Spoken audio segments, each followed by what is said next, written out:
Well, hello, and welcome to Stop Let's Team Up, episode 39. And today's episode is What I'm Reading, Part 3. It's been a bit since I've done this, and I didn't want to skip a week. I didn't have anything really prepped for this weekend. I was getting a lot of stuff planned for life. We got Customer Appreciation Day, Customer Service Appreciation Day next week at work, so I'm going to try to treat my team, me and the other managers, try to treat our team to little things. I had to get some of that stuff taken care of. I did some pre-birthday shopping. My wife is amazing. So that's hence why we're doing this, because I went and picked up something special I had ordered, and I want to talk a little bit about that and promote it a little bit. It's a wonderful project, and if you're interested in time travel and really good old early Eclipse independent comics, it's a good one, but we're going to get to that. But we went to the comic shop. I had $75 I could spend, and my box is getting a little full. It's been a couple weeks I've been there, and I've been on a budget, and some back issues and a Doctor Who magazine. A bunch of good stuff had come in, so I wanted to go. My wife said, well, okay, I'll give you $50 for your birthday. You can get some, and that covered most of the big thing in my box, and I got some other comics, and we're going to talk a little bit about that, and we're going to talk a little bit about what else I'm reading other than new, because I haven't really delved into this. I'm actually behind on a little bit of my new stuff because I've been reading other things. So first off, let's talk about the big purchase. It was from Dark Horse. It is The Complete Aztec Ace by Doug Moench, but it's also many other people: Mike Hernandez, Dan Day, Mike Gustav, Ron Harris, Nestor Redondo, a lot of people, because this is a great book. It is a complete collection, and Don Banks, who is doing the Micronauts, I will link to him, who's doing the Micronauts project, cleaning up that art, cleaned up this art, and that's how I heard it was coming out, and I asked my comic shop, Velocity Comics, Richmond, Virginia, Broad Street, check him out. Kirby, he's checked him out, and they said that you were a really nice guy, and I said yes, he is, and they thanked you for their business, and they even mentioned it to me when they went that you had come in, and I appreciate you giving them some business. They're really good guys, Ron and Pat. I remember Aztec Ace from when it originally came out. It was something I really loved, and it fell off because it was when it was coming out. I went to college. And these were originally Aztec Ace 1 through 15, 1984. Yeah, I was in college. I think my brother got me the first couple. It's a big square-bound hardcover book. I'll be gentle with it. And it's wonderful. It's all been remastered. It's got introductions. Let me read you a little bit of the table of contents. And if you haven't read it, basically it's Aztec Ace is a time-traveling detective from ancient. He's like a high-tech Aztec, and he travels over through time and solves crimes, kind of. It's been so long since I've read it, none of it's in my head. I remember I read probably the first 15 issues. Got an introduction by Doug Moench, the creator, great comic writer. I love a lot of his stuff. He's Master Kung Fu, and Dan Day is in here, and Dan worked on Master Kung Fu with him, and that's one reason I started to read it, because I did love that. And then it's got logo design by Dennis Fairling, foreword by Catherine Ironwood, who was the editor-in-chief of Eclipse. And you had heard me talk about Liberty Project, really obscure Kurt Busiek Eclipse. I liked it. Eclipse had a lot of really good comics, and this is great. And then it's got some art by some famous people in the back. And I'm looking forward to reading it again. It's a beautiful book. I'm going to treasure it. And I remember when I had Mr. Banks on talking about the Micronauts project. He did this. I thought about it. I sent an email to when I knew it was coming out to Pat at Velocity Comics. I said, can you order it for me? And he had it in like a week. It's great. It's beautiful. I can't wait to read it. And I'll share when I'm done or as I'm going. I do these just little conversational episodes. I hope you enjoy them every so often, and I'll give you an update, and I'll probably tweet about it. It looks good. I can't look forward to it. I'm a big I do a 2 Doctor Who podcasts, man. I love time travel. Imagine that. But let's go over some of the other stuff I've gotten today, because I hadn't been in a couple weeks. I've got Justice League versus the Legion of Superheroes 5 and 6. I have not read these two yet. I'm going to read them probably tomorrow when I've got some time, maybe tonight, get them in. I have not been the biggest praiser of the series. I have been kind of harsh at times and kind of at times in my thoughts on it. So I want to kind of read these two, and then I want to read the whole thing, and then I think I'm going to invite Jim on, and we're going to talk about it and be brutally honest, because me and Jim are two different generations of comics. I'm like 10 years ahead of him when I started than he started. So he's a reboot Legion guy, and I'm an original Legion guy, but we both appreciate that things change. And he's got me reading the 3 boot, and I enjoyed the first 12, and I'm looking forward to read the next 12 and talk with Jim again and see if I jive with what he sees in it, and a lot of people see in it. A lot of people. I've just never given it a chance, and I am. And then I'm going to try to do that with Reboot and with the Retro Boot and New 52, and just try to give everything. And Mr. Bendis's, and it's not just his. The art on this is the one thing. I just want to kind of be fair to all the different incarnations, but I want to kind of read these two and then read the whole thing. And I've always accused a lot of comic writers of writing for the trade, which I find incredibly annoying. But, I grew up with comics. Every comic had to be someone's first. So there was they were a little wordier, but I like that. That's a personal preference. And I like some of the exposition. And sometimes I think you have comics that are 22 pages and there's 3 pages worth of material there because there's no dialogue. It's a lot of show, but why are you showing it to me? What's the subtext? What's going on in I can't tell from 2 or 3 still images of a person's drawn face what they're thinking. It's not like when you're watching a live person act, you can, we all can read some body language and we can see what they're emoting. Hopefully, if the actor's doing a good job and you're a perceptive viewer. But you can't do that in comics, and I miss the old thought balloons. I want to know what they're thinking. I want to know the subtext, as long as you're not giving away anything and spoiling the mysteries. But that's a totally different conversation. So I'm going to reread those two a little later. I have Genis-Vell number 3. I have thumbed through this. I love this comic. It's Peter David and Juan Ramirez, and I'm probably pronouncing that wrong. And it is about Rick and Genis and the stuff that went after. It is gorgeous. That's getting read tonight. But I just haven't a chance. But it looks great. If you're not getting it, get it. And they're doing a Peter Wade omnibus of his Captain Marvel. And if I have the money when it comes out, I'm buying it because I love that run. Next in my hot little hand is Al Ewing and Javier Rodriguez's Defenders Beyond number 3. They are stuck in the Phoenix Force, and the Beyonders there, and they all have to do something to solve the problem. This is such a great lineup of heroes. I'm digging it. It's... what's her name? I keep forgetting her name. It's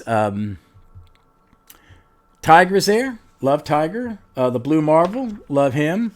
American Chavez. Young Loki. Or is it female Loki too? Talia.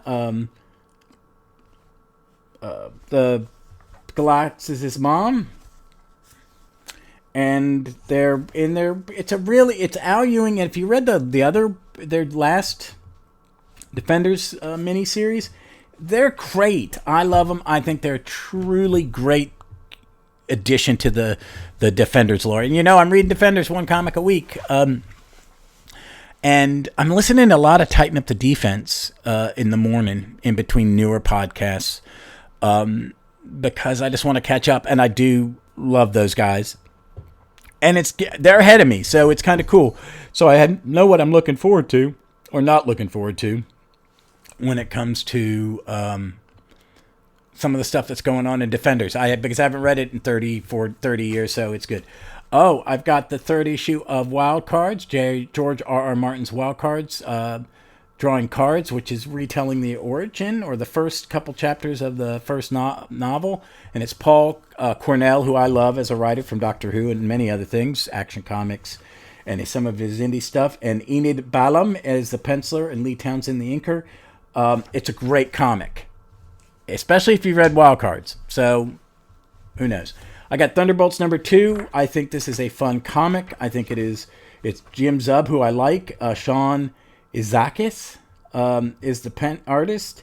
I think it's beautiful. I think it's fun. I think it's funny. I like the characters. I don't really care for how they write Hawkeye nowadays, but they're writing him. I like the Hawkeye in the movies, but he's not the Hawkeye I read in the comics. And I think sometimes when they try to change a character's personality, I mean, it's okay. But someone said that to me, and I was like, you know what? You're not wrong. And, he's not my favorite character in the book right now. We'll see. I'm enjoying the book. So I've got Avengers Forever number 9 by Aaron Cooter and Guru. It is the Carol Corpse one. This is the best issue of these one and dones that I've liked. And I really love the Cap one. So, I mean, they're getting better. These one and dones are kind of weird, and, they're just weird. But I'm enjoying it. I can't wait. That's another one I'm going to go back and read. And then I've got... I talked about this first issue, and I thought I'd missed it, but they didn't put it on my pull list. I thought I'd ask, and I don't think I did. It is Tyler Crook's The Lonesome Hunters. I've read issues 1 and 2. I cannot recommend this highly enough. It is not a superhero. It is not a super team book. It is a mystical adventure, more in the Hellboy, DPRD kind of lane, and I know Crook's done some of that. And it's making me, and I've looked at his Harrow County, and the 2 Omnis are pretty cheap. And I love his art so much, I'm probably going to make the jump and buy those and read them. But I highly recommended it. It's a dark horse. It's up to issue 4. It's well worth the money. I really like it. And the last new comic that I'm going to talk about is Ant-Man number 3. It's the Al Ewing, Tom Riley comic. The art is stunning. I find it great superhero comic art. I'm enjoying the series, but again, it's Al Ewing, so I always enjoy it. I haven't read it yet, so I'm waiting. And I also picked up some of the last chapters of Judgment Day, but I haven't read anything since like this 3rd or 4th issue, because I've got other things I want to read, things I'm reading for the podcast, things that I'm reading for pleasure, things that I'm watching for other podcasts. And I've got a big charity project thing to read so I can talk to its creator for my Gallifrey's Moana podcast. And we got the final Jodie Whittaker coming up, so my mind is kind of distracted on Doctor Who. I'm watching Doctor Who. And I've also been rewatching Star Trek. I have a great rewatch of Star Trek. I watch it chronologically, their chronology, not when it came out, but I kind of watch it in order. I'm a nerd, and that's my tick. So I've been watching that, and I got up to season 3 and 4, and may have spent some hours watching some really good TNG at its best. TNG at its absolute best. So we'll see. But that's it. I'm going to be covering Villains United, the first Secret Six story. That's inside an Omni for I forgot the event now. Infinite Crisis. And I may drop the dime on that if I can find a cheaper copy of it, because it's in there and all that other stuff is in there, and I'd like that in a hardback. And I want to cover it. I've got a guest coming on, and I'm excited to have him on the podcast, and I'm going to leave that as a surprise until he's on. And I'm also going to do another New Warriors. I had a pleasant tweet interchange with New Warriors Talk on Twitter. They were very excited. They had the New Warriors had a new follower, and I'm very excited to be a New Warriors fan. I didn't read this when it was coming out. I know some of the mythos, and I was always interested, and I'm a big fan of the writer and artist, and I'm surprised I've never read this. But I've never read Fabian Niciez. I'm pronouncing it. Someone please send me a correction on how to say his name. I feel fucking terrible about it. I cannot. I've been told it twice, and I can't wrap my dentured mouth around it, and that's me. I feel like an asshole. But I love his work, Fabian. I love Mark Bagley. I loved Thunderbolts. I both worked on that. I've never read Fabian's X-Men. I may go back and read that. There's a lot of X-Men since, say, J.R. Jr. did it the first time before the Australian. This is the last time I read X-Men regularly, except for little dives in here and there. So maybe I need to go and read that era. So I might do that.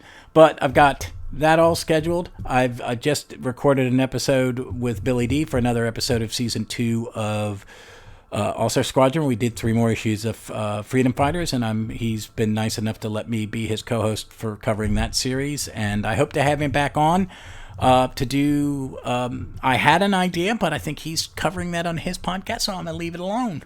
I'm a little sad, but I'm a little excited to hear what he thinks about it, because it's a comic I love that not a lot of people know about. So I will be singing its praise when it comes out.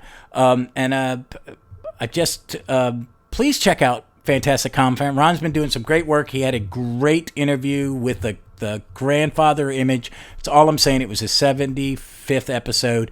It's really neat to look into that era of comic creation with the creator.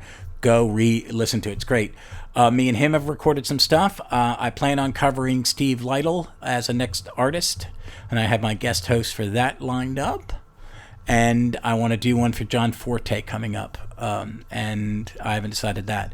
And trying to schedule something with Jennifer when she's free. We have a couple choices of what we want to cover. And I can't wait to have her back on. So there's a lot going on in my head, but I got that mapped out because I've got a lot of it. So I kind of want to start scheduling it, and I do want to do these like little just chats and let you know what I'm talking about.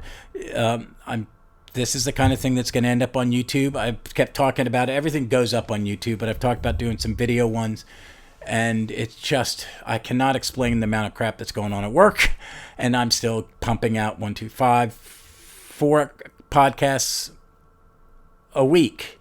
And maybe it's too much, but I mean, they're short. And so, but I do like doing these ones. You can tell I'm a little overly animated. But I recommend some of this stuff. If you remember Aztec Ace, check out your local comic shop. It's worth the money. It's a beautiful book. It's a great series, and it is just it's insight to look at what a comic was in the early days of independent comics. I mean, think of it, it's an historical document in some ways, and thank you, everybody who put it back together. And check out some of these other things I get. And please, as always, I beg you, I don't get a lot of input. Kirby's good on stuff, and people respond on Twitter. But shout me out. Give me recommendations, something I haven't read. Pick an arc of your favorite super team anytime. And to pick something that you think you love and not many other people give it praise or the attention it deserves. And I'll read it and then give you my 2 cents, and hopefully we see eye to eye, and maybe we make each other look at it in a different way. Kind of, that's what I like to do with art, and comics are art. So, folks, that's it. I'm going to let you go. This has been a little long. As always, be safe, be smart. For the love of all, be kind. We need more kindness in the world, and read some comics.